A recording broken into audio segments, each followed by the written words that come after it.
The Iberian Peninsula, a strategically located land guarded by the Pyrenees on its northern border and by the Strait of Gibraltar to the south, flanked by the Atlantic Ocean to the west and the Mediterranean Sea to the east. It was first inhabited by Indo-European tribes like the Celts or the Iberians, also coexisting with other population groups such as the Vascones, the ancestors to the present-day Basques. The cohabitation of these various groups caused an eventual merge of their cultures and traditions, creating hybrid tribes called the Celtiberians, comprising characteristics from both the Celts and the Iberians.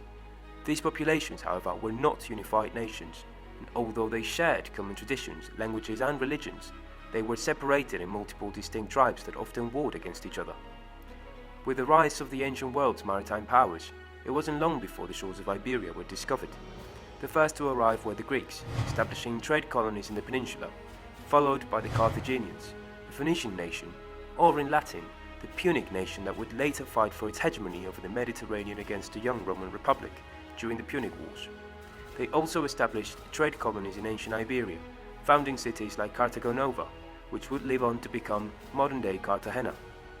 By the year 210 BC, the powerful Romans arrived in the peninsula, and throughout the next 200 years fought the local tribes to establish Roman rule. By the year 12 BC, they had managed to finalize the conquest and had annexed the entire Iberian Peninsula to their empire, making it one of its many provinces, which they named Hispania. The land of Hispania had Roman presence for the next 4.5 centuries, with the Romans performing a process of Latinization of the conquered peoples, which was greatly successful. They founded cities, built roads, and overall extended the communication systems and infrastructures of the area. However, Roman rule did not last forever, and by the 5th century, the whole of Hispania was lost to the Germanic tribes of the north.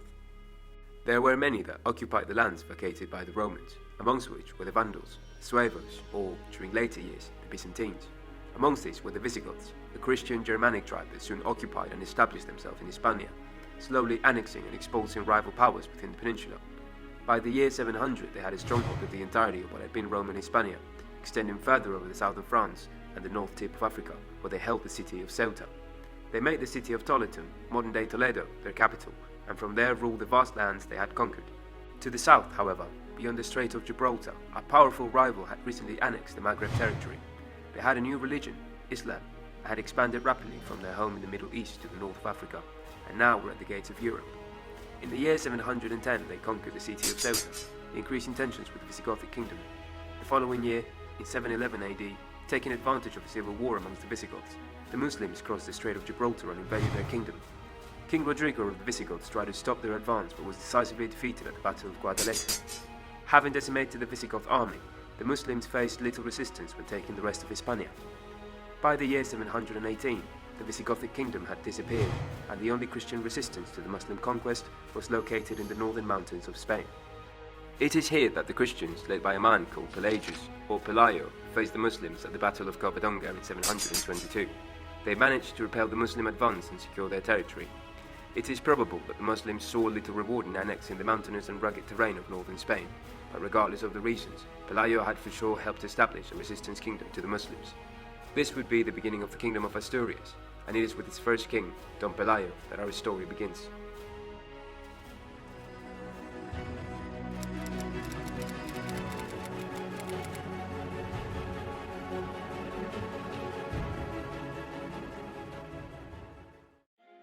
It is since the year 718 that Pelayo's reign starts. He has to plan and organize his people in order to fight the Muslims and keep their Christian land safe. He is also the first king in the line of monarchs that will eventually end up in King Felipe VI of modern-day Spain. We know that he belonged to an Asturian Leonese dynasty, although there are discrepancies regarding his ethnic origin, with some suggesting he was of Visigothic ascent, whilst others claim he was of Roman Hispanic origin. His realm has become known to history as the Kingdom of Asturias, and he is a revered figure for having stopped the Muslim expansion and having maintained the Christian faith in Spanish territory. There is even a saying that goes, "Asturias is Spain, and the rest is conquered land." Pelayo would go on to have 2 children with Gaudiosa, his son Favila and his daughter Ermesinda. In the year 737, Favila became the king of Asturias upon his father's death. During the medieval times, monarchs did not use numerals with their names. Instead, they were known by name only, but by counting retroactively, such numerals can be assigned to have a less confusing timeline in place. With this in mind, Favila became Favila I of Asturias.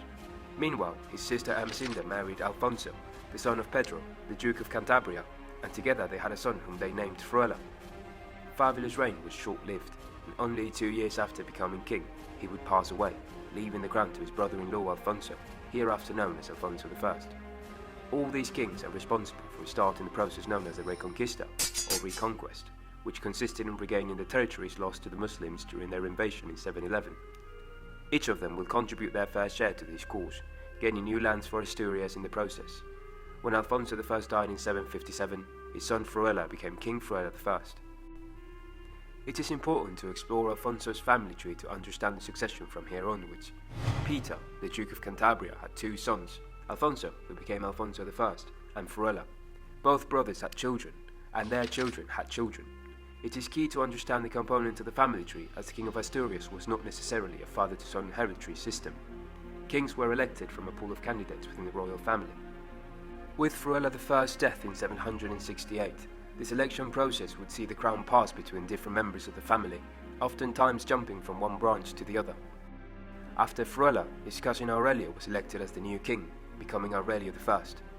Upon his death 6 years later, the crown returned to Alfonso I's branch of the family, the only one of both branches to be descendants of the heroic Don Pelayo. Old King Fruela's brother Silo was elected as Silo I and reigned for 9 years. After his death, the crown briefly passed to his nephew, Fruela's son, Alfonso, who became Alfonso II. But his uncle Marigato was elected in opposition to his reign, and he prevailed, for which Alfonso had to go on exile to his mother's homeland in the Basque territories.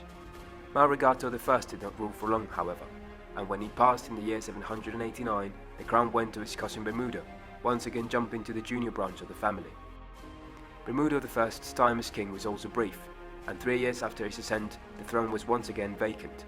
For the 3rd time, the crown jumped back to the senior branch of the family, and Alfonso II became king for a 2nd time. Alfonso ruled for 51 long years, during which he battled against the Moors on multiple occasions, and it is even said that the tomb of St. James the Apostle, or Santiago, after which the city of Santiago de Compostela is named, was found during this time. Alfonso II designated his second cousin Ramiro as his heir, and, with his death in the year 842, the branch of the royal family directly descended from the legendary Don Pelayo came to an end. Upon the king's death, an unclear relative of his called Nepomuceno claimed the throne for himself, but this wasn't to last. On that same year, the designated heir and elected King Ramiro I amassed an army and defeated Nepomuceno in battle, ending the usurpation before it was consolidated. It is said that he took Nepomuceno's eyes out and then sent him to spend the remainder of his life in a remote convent.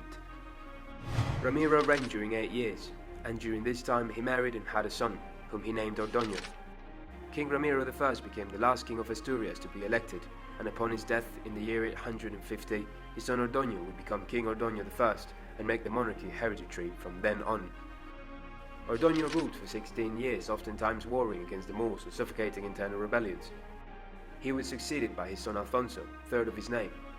Alfonso III was the first king to claim rule over the whole of Spain, giving himself the title Totus Hispania Imperator, or Emperor of all Spain.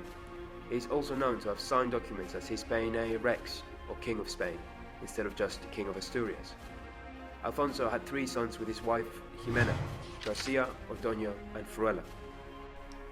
Upon his death, the king would not choose any one of his sons to inherit his crown. Since the days of the Muslim conquest, the Asturian kingdom had managed to reclaim a significant amount of land, a land that Alfonso III had contributed to enlarge. However, after his death in the year 910, his realm was divided into 3 parts: the Kingdom of Galicia to the west, the Kingdom of Leon to the south, and the Kingdom of Asturias to the north. 3 kingdoms for 3 sons. King Alfonso III left the Kingdom of Leon to his eldest son, Garcia, who became Garcia I of Leon. His second son inherited the Kingdom of Galicia and became King Ordoño. Lastly, his youngest son Fruela inherited what was left of his father's one mighty kingdom of Asturias, reigning as Fruela II. Whilst Ordoño and Fruela had children, Garcia never produced any heirs, so when he died in the year 914, his brother Ordoño inherited his kingdom, becoming Ordoño II of Leon and Galicia.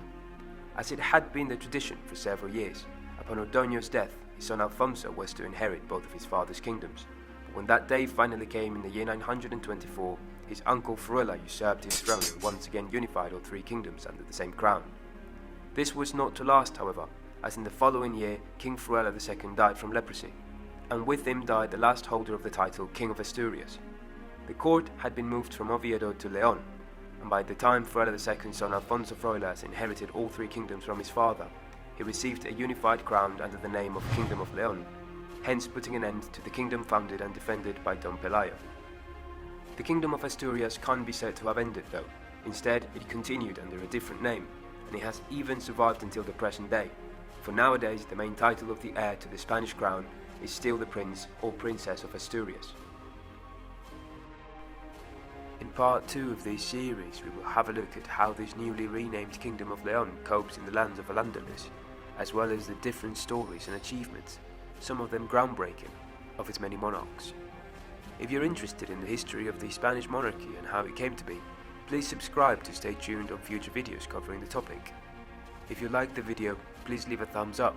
It helps me grow and shows me your most valued support. Thank you for watching, and farewell.